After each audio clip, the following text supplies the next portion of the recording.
la plaque, maintenant elle fait plus boum boum boum boum, qui est entre Joël le coiffeur et le café du commerce, là. Oui. Cette plaque-là. Alors justement, alors là, c'était le dispatching entre l'eau qui allait vers la route de Toulon et l'eau qui venait vers ici. Toujours du canal. Ah, toujours, alors c'est le canal d'arrosage. Oui. Ça, c'est les plaques du canal d'arrosage. Oui. Là, j'ai vu que, parce que c'est vrai, quand on marchait dessus, C'est ça. Maintenant, je sais pas, bon, ils l'ont changé, ça ne le fait plus. Alors là, il y en a une, donc, un canal qui part vers la route de Toulon et qui passe tout le long des maisons.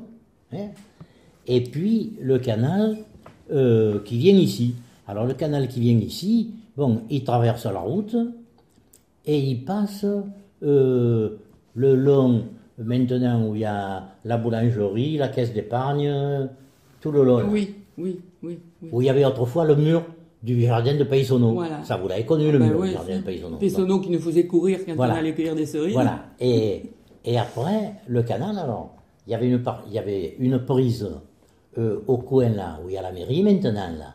Alors, une pour Paysono, donc, où il arrosait tout, il y avait une prise là. Et puis, pour nous, le quartier d'ici, le ruisseau passait devant les écoles. Ouais.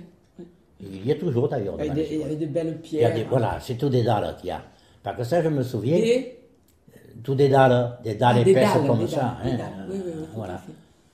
Parce que moi, je me souviens avoir vu les cantonniers le nettoyer, ce ruisseau là, devant les écoles là. Alors, j'étais gosse à l'époque, depuis. Voilà. Et est-ce que vous connaissez l'histoire de la fontaine d'Ol?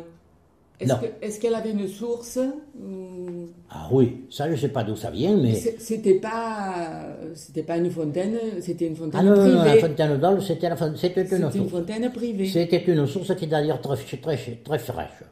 Là, ce que vous pourriez avoir... Dol, c'était le nom de... D'un bonhomme du quartier, Monsieur Dol. Monsieur Dol.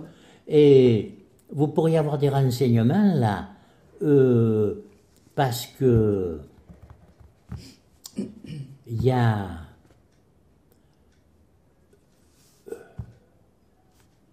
par Monsieur Terrasse, le père et le grand-père du plombier, là, qui est marié avec Marie Blacas.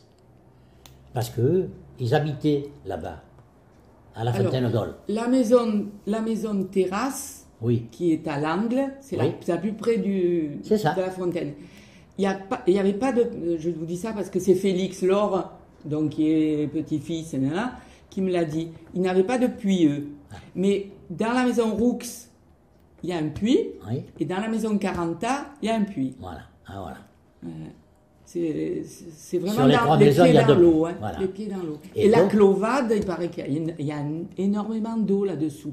Ah oui. Ça va vers Fonfreuil, ça va... Oui.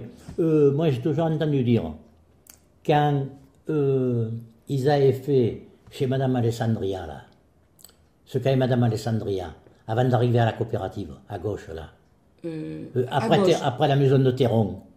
C'est de Lucas, ça? Ah non. La terre est à Lucas, mais la dernière maison qu'il y avait, juste avant d'arriver à la terre de Lucas, Alessandria. Il y avait le poste à essence. Tu n'as pas connu ça, toi? Voilà. Enfin, ce dé par là. Voilà. Il y avait un poste à essence. Il y avait le poste à essence. Oui. Bon. Mais moi, j'ai toujours entendu dire que quand ils avaient fait un puits, à l'époque, c'était avant Alessandria, il s'appelait Tibaldi, le bonhomme. Bon. Eh bien, ce Tibaldi, il avait voulu faire un puits. Bon.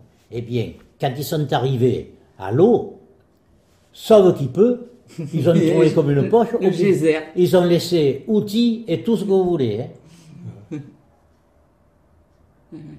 Et le hameau Petite Mer en face aussi, ça a l'air d'être là, je sais pas. Mouillé. Enfin, quand à la coopérative, la première fois qu'ils avaient fait les travaux, quand ils avaient mis les appareils là, qu'ils avaient été obligés de creuser, eh bien, il y avait, pour couler le béton, il y avait 3 pompes à vin qui pompaient l'eau. 3 pompes à vin.